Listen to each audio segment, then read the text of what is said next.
नमस्कार. आबोली या मालिकेच्या आजच्या भागामध्ये आबोलीने जो गनिमी कावा केलेला आहे आणि त्यामध्ये तिने खांडेकर त्याचबरोबर प्रतापरावची कशी वाट लावलेली आहे हे आपल्याला पाहायला मिळणार आहे. आबोली इकडे खांडेकरला सांगते की तुमचा जो क्लायंट आहे तो स्वित्झर्लंडला नाही तर मुंबईतील सरकारी हॉस्पिटलमध्ये बेडवर झोपलेला आहे. आणि इकडे आपल्याला पाहायला मिळतं की इकडे प्रतापराव म्हणतो की मी ते कसं आलो, नक्की काय झालेलं आहे असं प्रतापराव विचारू लागतो. तेव्हा त्याला प्रमिला त्याचबरोबर भावना सांगतात की आबोलीने सगळा गेम केलेला आहे आणि आबोलीने इथे आणून टाकलेला आहे, कारण तुमच्या पुन्हा टेस्ट करण्यात आल्या आणि टेस्ट केल्यावर असं प्रूव्ह झालं की तुम्ही हे आजारी नाहीत म्हणून इथं पाठवलेलं आहे. आणि त्याचबरोबर आता पुन्हा तुम्हाला तिथे कोर्टात हजर राहायचे आदेश आलेले आहेत. हे जेव्हा सगळं प्रतापराव ऐकतो तेव्हा त्याला धक्का बसतो. तर आजचा सविस्तर भाग हा आपण पाहूया. इकडे प्रतापराव आणि खांडेकर चहा घेत बसलेले असतात. तेव्हा खांडेकर सांगतो काहीही झालं तरी उद्या 1 तास काय 2 तास आधी जाऊन त्या एअरपोर्टला बसायचं आहे, तरच तुम्हाला ती फ्लाईट मिळेल. ती फ्लाईट मिस होता कामा नये. काही झालं तरी तुम्हाला वेळेवर जायचं आहे. एकदा का तुम्ही सर्वजण गेलात की मग प्रश्न मिटला, मग सगळं व्यवस्थित आणि आपल्या मनाप्रमाणे होणार आहे. एवढी गोष्ट लक्षात ठेवायची आहे. काही झालं तरी फ्लाईट मिस होता कामा नये. आणि त्या प्रमिलाला पण सोबत घेऊन जा. कसं आहे माहिती आहे का, ती सोबत असेल तर गोष्टी सोप्या होतील, कारण तिनं आपल्या बाजूनं बोलणं हे खूप गरजेचं आहे असं खांडेकर सांगत असतो. आणि नेमकं त्याच वेळी आबोली आणि अंकुश जज साहेबांना भेटायला गेलेले असतात, त्यांना रिक्वेस्ट करण्यासाठी गेलेले असतात. काहीही झालं तरी जो प्रतापराव आहे तो आजारी नाही आणि त्याला इथून जाऊ देऊ नका असं सांगत असतात. पण जज साहेब काही ऐकत नाहीत. जज साहेब हे खांडेकर वकिलांचे ओळखीतले असतात. त्यामुळं जज साहेब नंतर आबोलीला सांगतात की तुम्ही इथून जा, नाहीतर आत्ताच्या आत्ता मी सिक्युरिटीला बोलवून तुम्हाला धक्के मारत इथून बाहेर काढेल. त्यामुळं अंकुश आबोलीच्या पुढे काहीच पर्याय राहत नाही. जज साहेब लगेचच इकडे ॲडव्होकेट खांडेकरला फोन करून सांगतात की ती आबोली आणि तिचा इन्स्पेक्टर नवरा आहे ते दोघंही आलेले होते आणि ते मला सांगत होते की स्टे आणा. आणि इकडे प्रतापरावला हे खांडेकर सांगतो. त्यानंतर खांडेकरने बोलल्यानंतर प्रतापरावला पण धक्का बसतो. खांडेकर म्हणतो की ती आबोली आणि तिचा जो नवरा आहे ना तो वाटतं तेवढी सोपी नाही आहेत, ते नक्की काय ना काय करत राहणार. त्यामुळे वेळेवर पोचणं गरजेचं आहे आणि त्यांना कळू द्यायचं नाही की काही झालं तरी तुम्ही कुठे जाणार आहात ते. त्यानंतर प्रतापराव म्हणतो एकदा का विमान टेक ऑफ होऊ दे, मग सांगतो त्या आबोलीला काय होऊ शकतं ते. आबोलीची पूर्ण वाट लावणार एवढं नक्की आहे असं प्रतापराव म्हणत असतो. इकडे आपल्याला पाहायला मिळतं की कधी ते क्रिश राघूला म्हणत असतो की राघू मला माझा रुमाल दे, पण राघूचं लक्षच नसतं क्रिशच्या बोलण्याकडे. त्यावेळेस राघू म्हणते की काय काय झालं. तेव्हा राघूला क्रिश आणि त्याचबरोबर तिथे रमा विचारतात की काय झालं राघू, तू सकाळपासून गप्प गप्प का आहे, प्रॉब्लेम काय आहे. पण राघू मात्र काहीच बोलत नाही, ती शांतच असते. त्यानंतर तिथे रमा येते आणि म्हणते अगं किती वेळ झालं राघू, तुला तो रुमाल मागतोय, तू दिला पाहिजे ना त्याला. त्यावेळेस राघू म्हणते हो का, माझं लक्षच नव्हतं. त्यानंतर आपल्याला पाहायला मिळतं की राघूला विचारतात की काय झालेलं आहे. तेव्हा राघू म्हणते की प्रत्येक वेळेस या घरामध्ये एकच गोष्ट ऐकायला मिळते, ती म्हणजे मनवाला न्याय मिळाला पाहिजे. पण एका मुलीला न्याय मिळवून देण्याच्या नादात दुसऱ्या मुलीवरती अन्याय होतो, ही गोष्ट कोणाच्या लक्षातच येत नाही.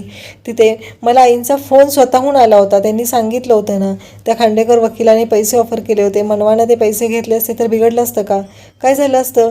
पण तुम्हाला कोणालाच ते पडलेलं नाही आहे, तुम्हाला कोणालाच माझी काळजी पडलेली नाही आहे, तुम्हाला सगळ्यांना मनवाचं पडलेलं आहे. आणि मनवाने ते पैसे घेतले असते तर माझाही संसार सुखाचा झाला असता.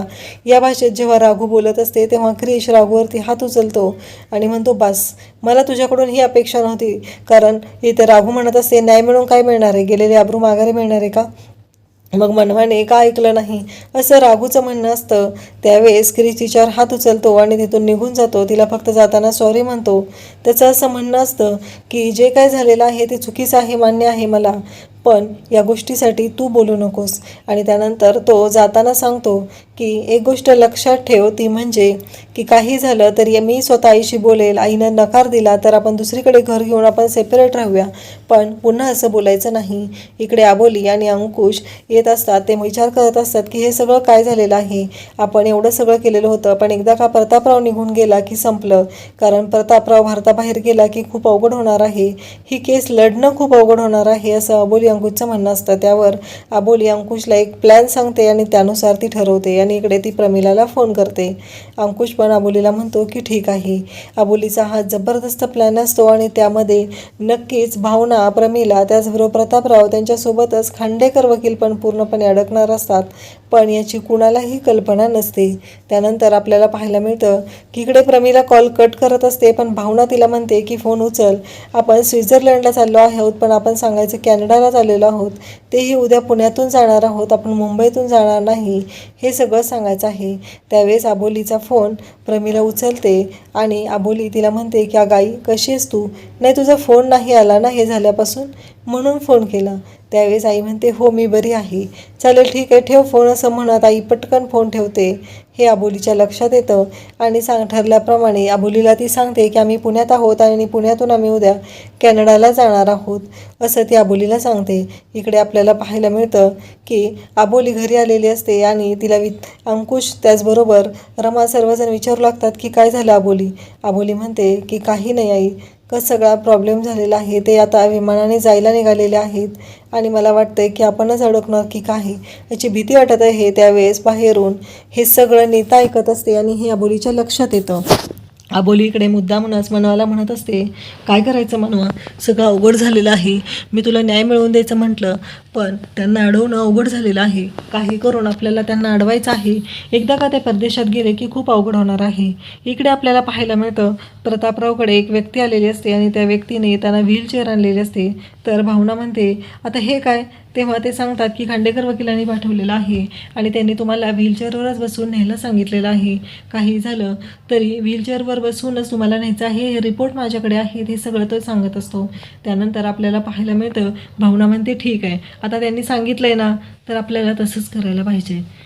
तर इकडे प्रतापरावचं पण तेच म्हणणं असतं. अबोली मात्र विचार करत असते, अबोलीच्या डोक्यात काय प्लॅन आहे याची कोणालाही पुसटशीही कल्पना नसते. तेवढ्यात अबोली खांडेकरला फोन करते.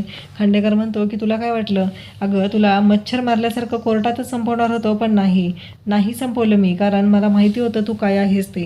ही गोष्ट लक्षात ठेव, आता प्रतापराव निघालेले आहेत आणि ते लवकरच आता विमानाने जाणार आहेत, त्यामुळे पूर्णपणे तू अडकलेली आहे, असं प्रतापराव सांगत असतो. त्यानंतर अबोली विचार करू लागते.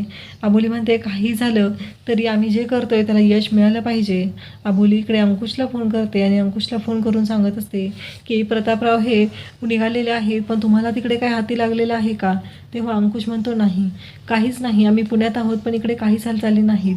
त्यावेळेस आपल्याला पाहायला मिळतं की त्याचबरोबर भावनाने पण एक माणूस पुण्यात पाठवून ठेवलेला असतो आणि त्याला सांगितलेलं असतं की यांना सगळ्यांशी कॉन्टॅक्ट करायचा आहे, यांचं सगळं काय चाललेलं आहे ते मला फोनवरती कळवायचं आहे. तर नीता इथे येते आणि अबोलीचं फोनवरचं बोलणं ऐकून अबोलीला म्हणते की प्रतापराव कधीच गेले, ते अगदी स्वित्झर्लंडला पोचले पण असतील विमानाने आणि तुम्ही बसा पुण्यात शोधत. तेव्हा अबोलीला क्लू होतं, पण इकडे प्रतापरावबरोबर ती व्यक्ती असते, ती व्यक्ती प्रतापरावला त्या व्हीलचेअरवर बसवते आणि आता एअरपोर्टकडे घेऊन चाललेली असते. अबोली इकडे बाप्पाच्या समोर हात जोडून उभी आहे. अबोली म्हणते आम्ही जे काय करतोय ते सत्यासाठी करतोय, सत्याची लढाई महत्त्वाची आहे, काही झालं तरी सत्य कधी लपून राहत नाही, त्यामुळं आपल्याला काही करून आता प्रतापरावला पकडणं सोपं गेलं पाहिजे, असा तिचा विचार असतो. आणि इकडे नीता अबोलीला सांगते की काही झालं तरी तुम्ही त्यांना पकडू शकत नाही, एवढं लक्षात ठेव. अबोलीला खूप काळजी वाटत असते. त्याचबरोबर इकडे मनवाही विचार करत बसलेली असते, कुठनं मिळाला नाही तर मिळालाच नाही, पण मनस्ताप झालेला आहे असं मनवाचं म्हणणं असतं.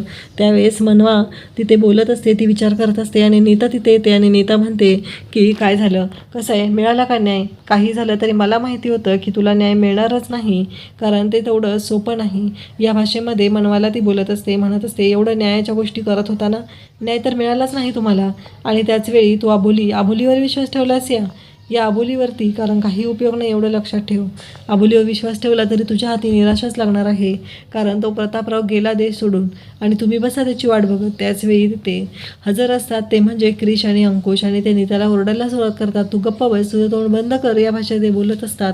अबोली मात्र शांतपणे उभी असते आणि त्याचवेळी तिथं नीता म्हणत असते की तुला माहिती आहे का, अबोलीनं तुझ्यावरती सूड घेतलेला आहे, सूड, कारण अबोलीने बघितलंस ना, तुला न्याय तर मिळवूनच दिलेला नाही, तू अबोलीचं बाळ मारलेलं आहे, त्याबरोबर त्यांचं घर पेटवलेलं आहे, याचा सूड अबोलीनं घेतलेला आहे, असं नीता सांगत असते. अबोली मात्र शांतच असते आणि त्याचवेळी तिथं खांडेकर वकील येतो आणि म्हणतो बरोबर बोलतेस बेटा तू.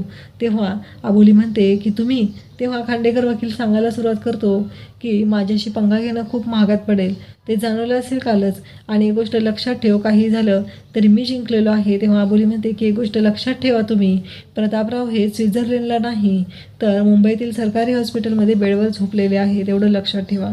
आणि त्यांच्यावरती जे गुन्हे आहेत ते आता लवकरच प्रूव्ह होणार आहेत. लवकरात लवकर त्यांना कोर्टात हजर राहावं लागणार आहे. त्यांच्या पुन्हा टेस्ट करण्यात आल्या आणि ते त्यामध्ये अडकलेले आहेत. आणि इकडे प्रतापराव जेव्हा जागा होतो तेव्हा त्यालाही खूप मोठा धक्का बसतो. अशाच अपडेटसाठी चॅनलला सबस्क्राईब करा. थँक्यू.